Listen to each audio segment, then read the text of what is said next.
e descobriu-lhe todo o seu coração, e disse-lhe: nunca subiu navalha a minha cabeça, porque sou nazireu de Deus desde o ventre da minha mãe. E se viesse a ser rapado, ia ser de mim a minha força, e me enfraqueceria, e seria como todos os demais homens. Amém? Muito bem. Esse versículo que nós lemos, ele conta a história de Sansão. Veja bem, todos nós nascemos com um propósito. E Sansão, ele nasceu com um propósito. Amém? Posso perguntar qual o propósito que Sansão nasceu? Alguém sabe responder? Alguém sabe? Ele nasceu com um propósito. Como eu disse, todos nós temos um propósito. Nós não estamos aqui neste mundo por um acaso, mas nós estamos aqui porque há um propósito de Deus nas nossas vidas. Então Sansão nasceu com um propósito para poder libertar o povo de Israel que vivia sob o jugo dos filisteus durante 40 anos. Só que para que a gente possa estar diante, vivendo o propósito de Deus, existe alguns procedimentos que nós precisamos ter na nossa vida. O primeiro dele, veja bem, quando os pais de Sansão, a esposa dele era uma mulher estéril, e o anjo apareceu e disse que ela teria um filho. Só que veja a importância que o anjo estabeleceu para aquela mãe, que aquela criança ela teria que ter um padrão de vida na alimentação, no seu modo de viver, para que ela cumprisse o propósito para o qual ela estava destinada a cumprir. Então, um dos propósitos que Sansão tinha era não tomar vinho, não tocar em coisas imundas e nem rapar o seu cabelo ou cortar o seu cabelo. Só que, veja bem, diferente dos nossos dias, Manoá ele ficou tão empolgado com aquela notícia, mas também preocupado. Por quê? Porque ele queria saber qual seria a forma que aquela criança tinha que viver ou tinha que proceder. E hoje, se nós olharmos, eu lamento muito em dizer isso, não é só aqui, mas é em todos os lugares. Nós não estamos preocupados em ensinar os nossos filhos a forma que ele deveria viver. A gente vê na igreja, na hora do culto, criança com o celular na mão de 5, 6 anos, mexendo, jogando joguinho. Porque os pais não têm mais autoridade. Hoje é culto de ensino, não, né? Porque os pais não têm mais autoridade sobre os filhos. Por quê? Porque ele não tem mais autoridade para poder tomar o celular dos filhos. Mas Manoá era diferente. Ele estava preocupado com a forma que aquela criança ia viver. Então, se nós nascemos com um propósito diante de Deus, nós temos alguns princípios a cumprir. E Manoá estava preocupado com essa forma dessa criança viver. Então, nós vamos aqui contar um pouquinho da história de Sansão. Sansão é um homem que todos nós aqui conhecemos a história dele. Eu não acredito que Sansão era um homem igual a televisão mostra, um homem com um porte físico muito grande, não. Sansão era um homem normal. Existia uma diferença, porque o Espírito de Deus tomava ele e ele era possuído por uma força espiritual. Então, ele, quando o Espírito Santo se apossava dele, ele teve a capacidade, conseguiu matar 1000 homens com uma queixada de jumento. Sansão, ele conseguiu matar um leão. Só que todo o propósito que nós nascemos diante de Deus, nós precisamos ter foco no nosso propósito. Se você desviar o teu foco do teu propósito, infelizmente a queda é fatal.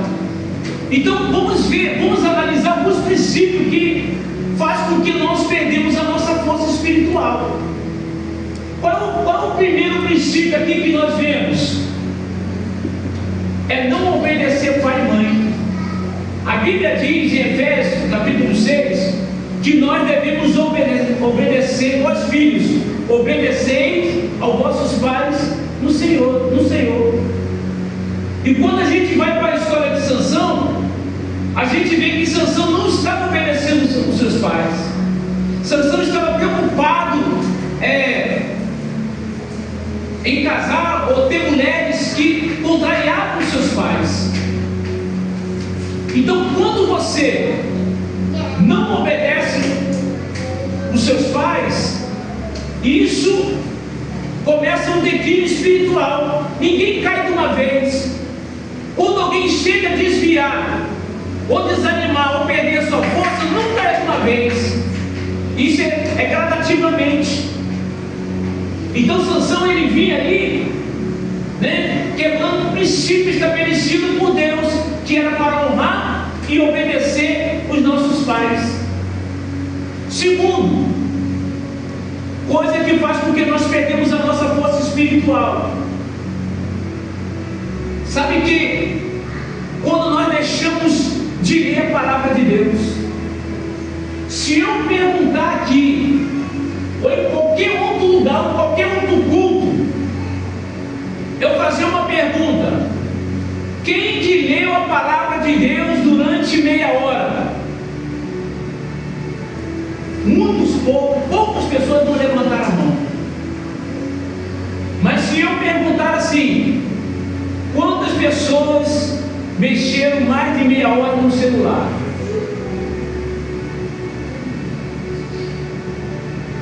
Sabe por que nós perdemos a nossa força espiritual? É porque estamos deixando de se alimentar da palavra de Deus. A palavra de Deus é alimento para o nosso espírito. Sabe quando você deixa de se alimentar de arroz e feijão durante alguns dias? Sabe o que vai acontecer com você? Primeira coisa, você vai emagrecer, você vai ficar fraco fisicamente, você vai ficar debilitado. Por quê? Porque você não está nutrindo o seu organismo. Então, quando você deixa de se alimentar da palavra de Deus, espiritualmente você começa a ficar fraco. Mas nessa noite eu quero dizer uma coisa para você: Deus está preparando um grande banquete espiritual para que você possa alimentar o teu espírito nesta noite.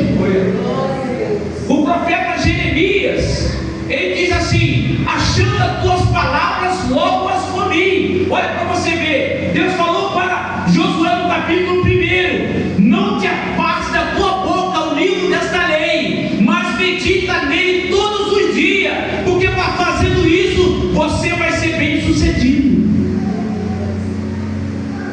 Ou seja, nós temos que alimentar o nosso espírito. Sansão, ele estava alimentando mais a sua carne do que o seu espírito. E a Bíblia diz que é uma luta entre a carne e o espírito. Por quê? Porque a carne quer fazer uma coisa e o espírito quer fazer outra. Mas se você alimentar o teu espírito, na hora que a carne começar a querer te puxar para as coisas erradas, você vai ter autoridade espiritual para poder repreender. Mas se o seu espírito estiver fraco, como de nós já perdemos a nossa força espiritual? Já não conseguimos mais fazer um jejum, não conseguimos mais meditar na palavra. E a gente precisa alimentar o nosso espírito através da palavra. O que Jesus falou? Que nem só de pão viverá o homem, mas de toda a palavra que sai da boca de Deus. Então nós dependemos do arroz e do feijão e da carne, mas dependemos da palavra para poder alimentar o nosso espírito. E quando você não se alimenta da palavra de Deus, sabe o que vai acontecer? Sabe por que existe muito crente raquítico na igreja? É porque não estuda, não se alimenta da palavra. Sabe por que tem muitos crentes que é levado por vento e roda de doutrina? É porque não se alimenta da palavra. Sabe por que tem muitos crentes que estão ouvindo a Satanás? É porque não se alimenta da palavra. Porque Satanás coloca algo na sua mente e não tem autoridade pela palavra para poder repreender. Mas nessa noite eu quero dizer uma coisa para você: Deus vai te dar autoridade, porque você vai se alimentar da palavra de Deus. Ou seja, você está se alimentando da palavra de Deus. Então, quando você não se alimenta, tem crente que entra na igreja, ele continua raquítico, não desenvolve de forma alguma. Se alguém chega aqui, pastor, e fala assim: o dízimo não é bíblico, o dízimo foi na época da lei. Aí ele já começa a aceitar.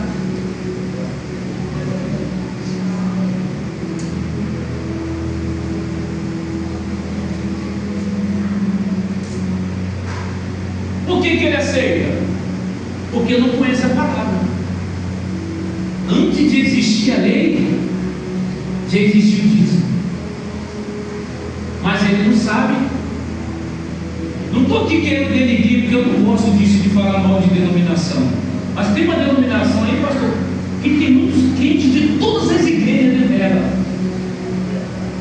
Ela não ganha muitas pessoas, não batiza muitas pessoas, ela arranca a pessoa da igreja. Sabe por quê? Porque lá fala assim, que você não precisa estar dormindo depois disso.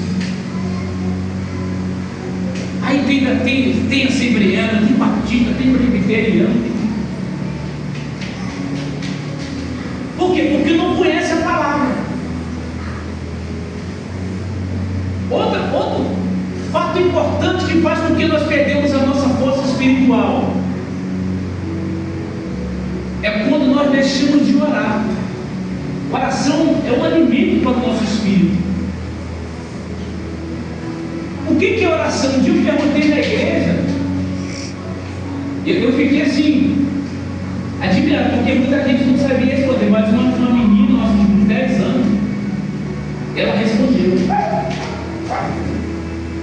Eu perguntei o que é oração, e ela respondeu: oração é um diálogo. Oração é uma conversa que você tem com Deus. Só que nós não estamos mais priorizando tempo de oração com Deus,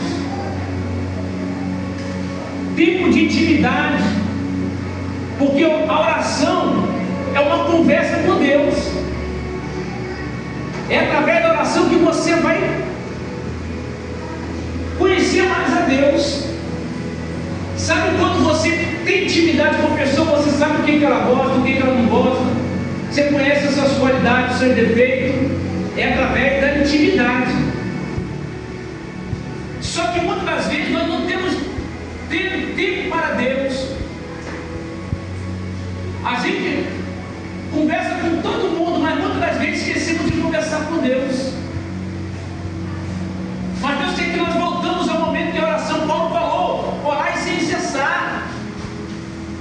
Tem uma passagem de Jeremias que diz assim: que aqueles que buscais e me achareis quando me buscarem de todo vosso coração. Quando Mateus no capítulo 6 fala assim: tu quando orares, entra no teu quarto e fecha a tua porta. Sabe o que nós entendemos daquilo ali? Que Deus está querendo intimidade com você.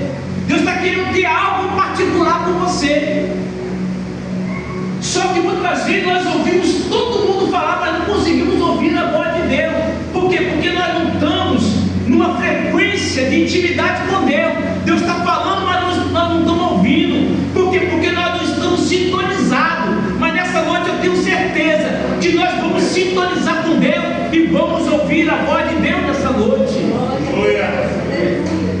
Porque está faltando uma frequência, está faltando a gente deixar algumas coisas que estão causando interferência para que a gente não possa ouvir a voz de Deus. A gente precisa entrar no nosso quarto e deixar algumas coisas de fora que está impedindo a gente de ter um bom relacionamento com Deus, um tempo digno de oração com Deus.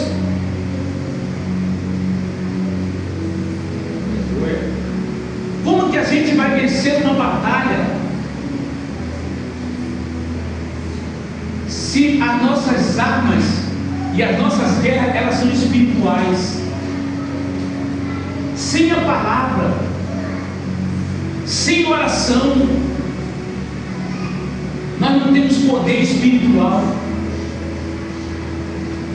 Eu lembro que aquele tempo, hoje até eu estou nessa foto, eu oro bastante, graças a Deus, mas eu lembro que quando a gente chegava na igreja, a gente perdeu esse hábito, e a gente orava muito para orar.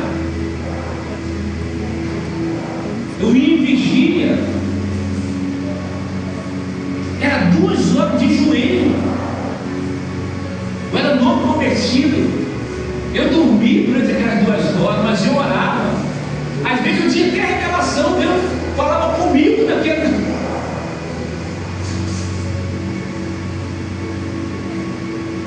Por que hoje não está havendo tanto milagre, cura? Porque o nosso nível de oração, ele está baixo. E se a gente quer ter poder espiritual, a gente precisa orar, a gente precisa buscar. Moisés, ele orava tanto, buscava tanto a Deus, que quando ele subiu o monte, ficou ali 40 dias. Quando ele desceu, havia um brilho nele que as pessoas tiveram que cobrir, que tampar ele. Hoje as pessoas olham para nós, não vêem nem um brilho, nem um vagalume. Por quê?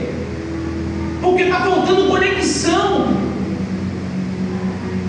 Nós estamos deixando as coisas do mundo apagar o nosso brilho espiritual. Mas a Bíblia diz que não pode apagar, né? Tem porém também que diz, né? Não pode apagar um pavio que fumega. O altar, Deus colocou fogo no altar, mas a responsabilidade de manter ele aceso somos nós. E como é que nós mantemos ele aceso? É com a oração.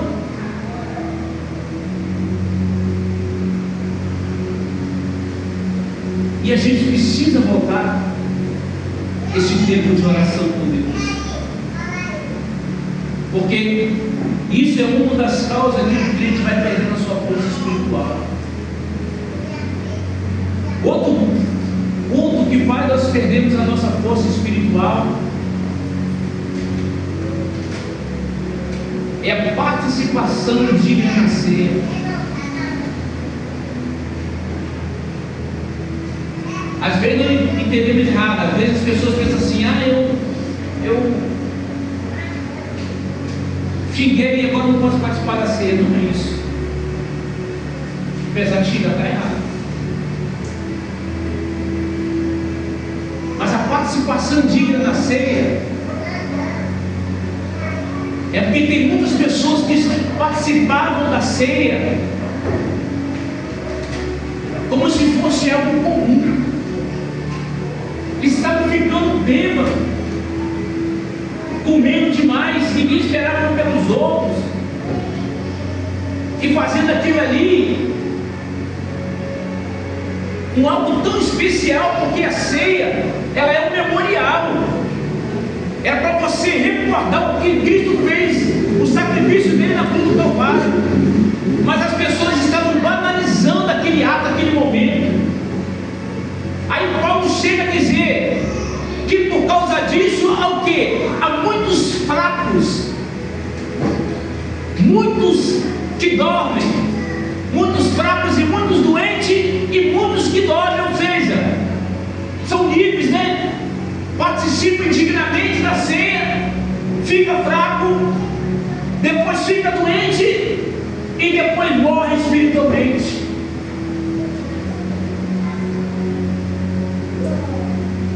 Essas coisas fazem com que a igreja deixe de ser uma igreja poderosa, porque Deus deu autoridade para a igreja, para que a gente tenha poder. Só que Sansão, ele não estava voltado para o propósito dele. Sansão, diferente de nós, ele estava alimentando a sua carne. Sansão estava preocupado mais com o prazer, preocupado mais em alimentar a sua carne.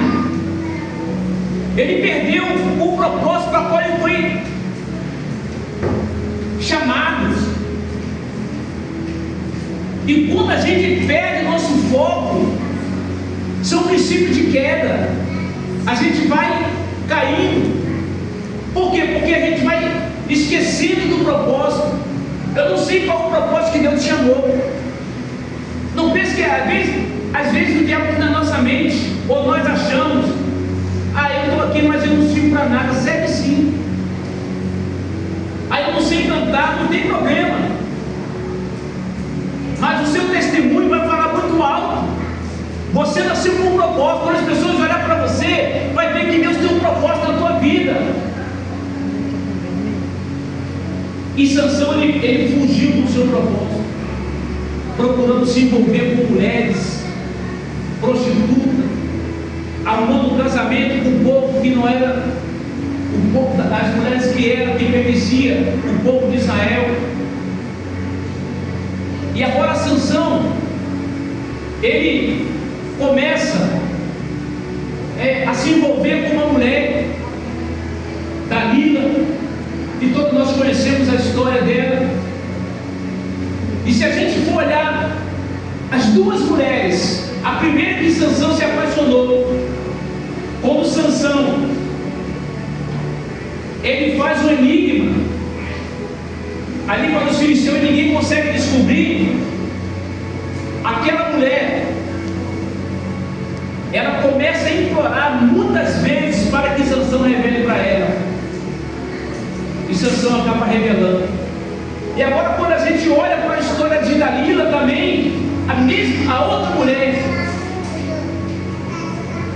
agiu da mesma forma que a outra mulher agiu. Sansão, em que consiste a tua força? Tem segredo que nós não podemos revelar. Tem coisas que Deus, Ele estabeleceu só para a gente. E agora aquela mulher queria saber, influenciada pelos filisteus, para poder descobrir em que consistia a força de Sansão. E ela começa a molestá-lo, perguntando para ele em que consistia a sua força. E ele vai relutando. Ele começa a contar uma mentirinha. Sabe, muitas das vezes nós achamos que uma mentirinha não faz mal. São essas pequenas coisinhas que faz mal. Um dia eu dei uma palestra para casais sobre isso aí, sobre as pequenas raposinhas. Sabe o que acontece? As pequenas raposinhas, quando ela entra na lavoura, aparentemente elas são inofensivas, mas ela acaba com a lavoura. E elas conseguem entrar porque elas são muito pequenininhas, e qualquer brechinha que tem, ela consegue entrar. Então muitas vezes a gente acha assim, isso aqui não faz mal, isso aqui não tem problema. São essas pequenas coisas que fazem com que nós acabamos nos afastando de Deus. É porque nós não perdemos a nossa força espiritual. Então ela vai molestando Sansão até descobrir. E ele agora declara, e ele fala: olha, eu sou nazireu de Deus. Se o meu cabelo for rapado, eu perderia minha força e seria como qualquer outro homem. A gente falou aqui no domingo retrasado que nós somos diferentes, está vendo como é que o crente é diferente? Se rapar a minha cabeça, eu seria igual como qualquer outro homem. Nós somos diferentes. Sabe por que nós somos diferentes? É porque o Espírito de Deus habita em nós. O Espírito de Deus está em nós. É por isso que nós somos diferentes. É por isso que a Bíblia diz: há uma diferença daquele que serve e daquele que não serve ao Senhor. E agora Sansão, aquela mulher rapa o cabelo de Sansão, e ela diz: olha, os filisteus me sobre ti. E ele diz assim: me levantarei como das outras vezes e vou acabar com esse filisteu. Só que existe um porém: o Espírito de Deus havia se afastado dele. Ou seja, aquele homem que matou um leão, que destruiu, que matou 1000 filisteus de uma vez, ele agora perdeu toda a sua força. Agora você imagina quantos pregadores, quantos profetas, quantos pastores, homens cheios de Deus, cheios da unção, que dizia, que pregava, que ia pisar na cabeça de Satanás, perderam sua força espiritual. Sabe por quê? Porque a queda, ela é gradativa. É uma coisinha aqui, é uma coisinha ali, e você vai perdendo a sua força espiritual, até chegar o momento que o Espírito Santo se afasta da tua vida. É por isso que o salmista Davi, quando ele pecou, ele disse assim: Senhor, não te afasta o teu Espírito de mim. Porque quando o Espírito de Deus se afasta, a brecha para Satanás entrar nas nossas vidas, porque nós perdemos a nossa força espiritual. Mas nessa noite, irmão, o Espírito Santo não vai se afastar da nossa vida, não, pelo contrário, ele vai preencher a nossa vida, porque nós somos a morada dele, nós somos a casa dele, nós temos que ele como nosso refúgio e nossa fortaleza e nossa força para poder vencer todas as forças do diabo contra a nossa vida.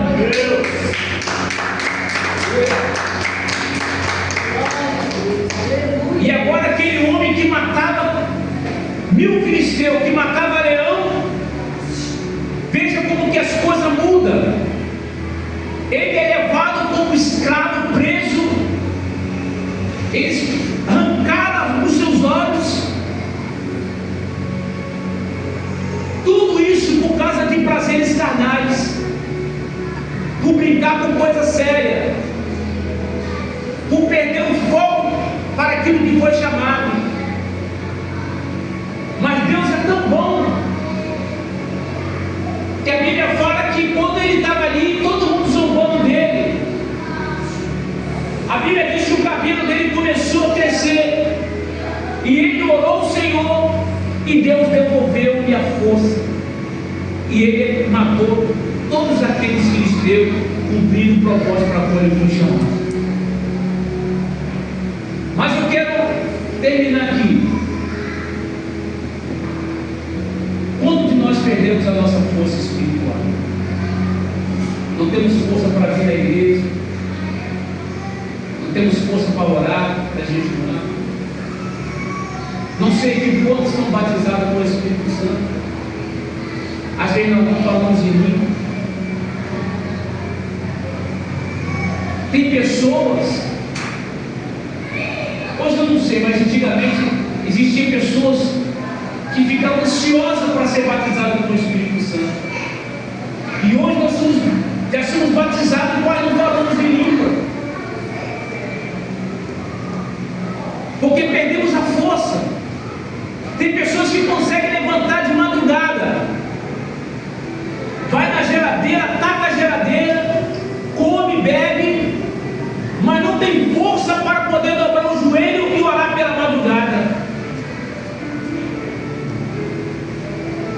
Mas o profeta Isaías, no capítulo 60, ele diz assim: levanta-te e resplandece, porque a glória do Senhor vai nascendo sobre ti. Ou seja, Deus está mandando você levantar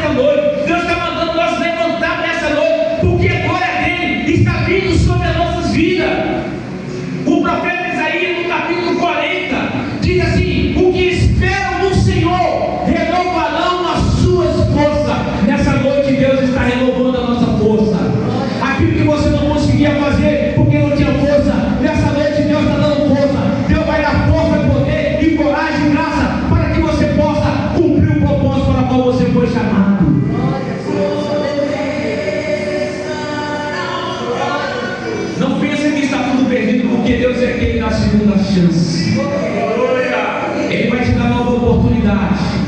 Ele vai restaurar a tua força para que você possa cumprir o propósito ao qual Deus te chamou. Amém? Pastor?